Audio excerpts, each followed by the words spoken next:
Gwapa gud kayo sa mga maestra mga goy. Hello mga goy, may adlaw kanyang tanan, kamusta na? I hope okay ra. So karon gyud ko pa din sa journey as college student eskwela sa BST. So before time eskwela mag-prepare gyud tag dalag ID passport goy. Padulong ta sa BIST bali ako ra diyo sa nagbaktas goy kay ang mga amigo kay wala pa siya ka prepare bali iyan akong ipauna mga goy. O sa pagbaktas goy hapit na ko mabot sa BIST pahuway ko sa manangawa shout out yung tanan. Padulong na dai ko goy sa gym kay tuadto akong mga classmate nagpaabot kaya ito among PE time. So karon ko'y miabot na ko sa gym.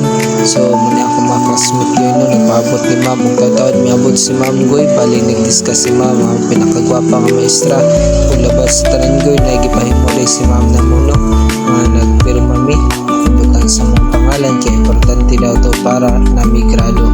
Salamat sa pagpaminaw.